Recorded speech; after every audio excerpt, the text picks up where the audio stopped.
Hello everyone, welcome to back my channel. I hope everyone is having a wonderful day. Before starting the video, please go ahead and hit the subscribe button and give this video a thumbs up. The Young and the Restless Y and our spoilers imply that Kane, Ashby Billy Flynn has a horrible feeling someone is out to get him.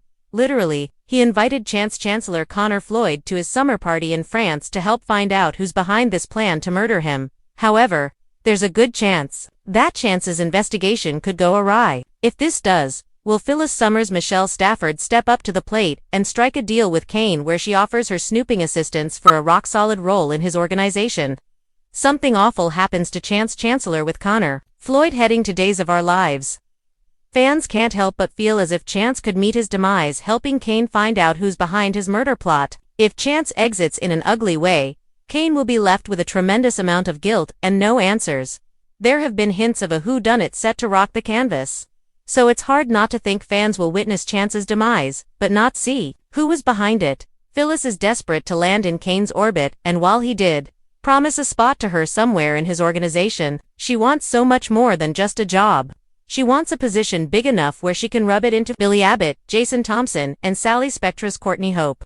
Face a killer dealie, and our audiences know what a stellar snooper Phyllis is. So will she attempt to get to the bottom of the murder plot and who's behind it in order to present a deal of sorts? Phyllis may hope to impress Kane enough for him to fund a project of hers, or potentially give her the reins at Chancellor. Plus, Phyllis would have to force herself to move past her recent trauma so she can successfully impress Kane Ashby, which will also be an interesting watch, since she's struggled so much with this recently. But will Phyllis be successful in figuring this all out? Could she get closer to Kane in the process? Will Phyllis strike a deal with Kane to help him figure out who's out to get him? Comment below. Check out the popular CBS soap daily for your dose of Genoa City drama and visit this site often for the most up-to-date Young and the Restless news and spoilers. The Young and the Restless spoilers: Phyllis's big deal with Kane, will her snooping uncover a murder plot? In Genoa City, secrets are currency, alliances shift like desert sands, and those who dare to pry into shadows often pay a steep price. Phyllis Summers knows this better than anyone. Her entire life has been a dance between chaos and cunning brilliance. And as the summer sun blazes over Wisconsin, Phyllis is about to step into her most treacherous game yet. And this time, the stakes could be murder. At the Grand Phoenix, Phyllis paces behind the reception desk, phone pressed to her ear, eyes glinting with both excitement and anxiety. 4 weeks. She's been pulling at a delicate thread, whispers of Kane Ashby maneuvering in the corporate world again, sliding back into high-stakes deals after years of relative quiet. Rumors say Kane's involvement in a consortium buying up distressed properties in Genoa City could change the landscape of the entire town, and Phyllis's instincts scream that there's more to this than just real estate. Phyllis has been burned before. Betrayals are scars she wears beneath impeccable designer suits, yet she cannot resist a mystery, especially one that might connect Kane to the very kind of secret that could bring Genoa City's power players to their knees. In recent days, small, troubling details have surfaced: hushed meetings behind closed doors, Kane's tense phone conversations, and strange financial transactions. A whisper even reached her ear about a possible link to the sudden, suspicious death of a local contractor who'd been working on one of Kane's new properties. But is Kane truly involved in something nefarious? Or is this just Phyllis's suspicion, working overtime? Determined to find out, Phyllis decided to approach Kane directly. She arranged a private meeting at Society, the sleek restaurant humming with quiet conversations and the clink of silverware. When Kane arrived, looking polished but a touch distracted, Phyllis was ready for him. She wasted no time with pleasantries. "I hear you're dipping your toes into property development again, Kane. Care to tell me why your deals look more like a money laundering operation than a real estate venture?" Kane nearly choked on his sparkling water. His green eyes widened as he sputtered, "Phyllis, that's a hell of an accusation. I'm just trying to build a new life." "Funny, because I also heard that your name came up in connection with Fred Conklin's death. You know, the contractor who fell off that scaffolding a week before he was set to expose cost overruns on one of your properties. That doesn't exactly scream new leaf." Kane's jaw tightened. "You're digging into things you don't understand. I understand enough to know you're either in over your head, or you're covering something big. Either way, I'm willing to keep my mouth shut for a price." Kane's gaze turned sharp. "So that's what this is. Blackmail. Call it a business opportunity. You cut me in on your deals. You let me in on the ground floor. and I'll make sure the story about Fred Conklin's fatal accident stays. An accident? Kane leaned closer, lowering his voice. If you're not careful, Phyllis, you'll end up in a grave next to Fred. The air between them vibrated with tension. Phyllis, unfazed, smiled sweetly.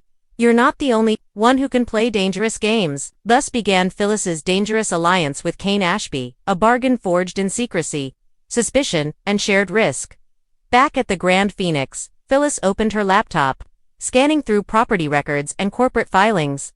Every new discovery drew her deeper into Kane's shadowy network.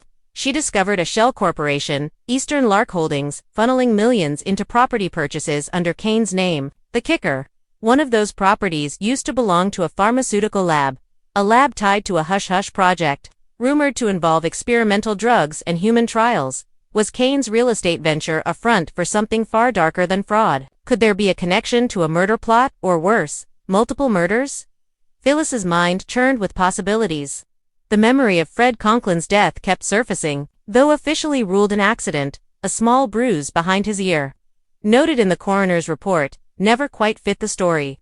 And Fred's widow had sworn to Phyllis in quiet desperation that her husband feared for his life days before his fatal fall.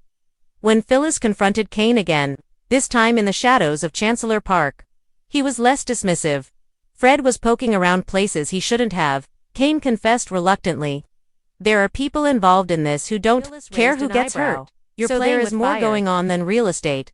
I'm trying to protect my kids, Kane shot back. I made some bad deals. People expect me to keep quiet. If I don't, they'll come after me and my family. So, you'd rather let Fred die and keep cashing checks from whoever's bankrolling this operation? Kane closed his eyes, pain flickering across his features. I didn't kill Fred. Phyllis softened, just slightly. But someone you're working with did. Kane didn't answer, which, to Phyllis, was as good as confirmation. Determined to gather proof, Phyllis slipped into full investigator mode. She planted a bug in Kane's briefcase and traced calls to an offshore account controlled by a man known only as Vance Whitlock. Whitlock's name appeared in connection with security firms rumored to handle cleanup jobs for corporations wanting inconvenient people to disappear. Phyllis's pulse quickened. She knew she was circling something deadly.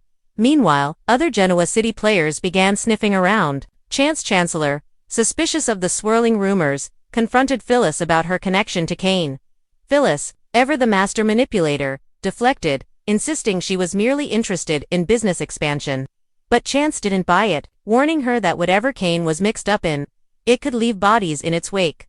One evening, Phyllis received a cryptic message via encrypted email: "Stop digging, or you'll end up like Conklin." Instead of backing down, she doubled her efforts.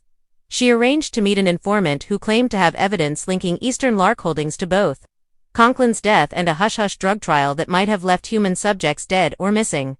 But before the informant could speak, he vanished. Phyllis found his apartment ransacked, blood smears on the floor, and no sign of the man. Panic clawed at her chest. Was she too deep to claw her way out? Phyllis turned to her old ally, Michael Baldwin, hoping for legal advice, or perhaps, protection. Michael listened carefully, his brow furrowed.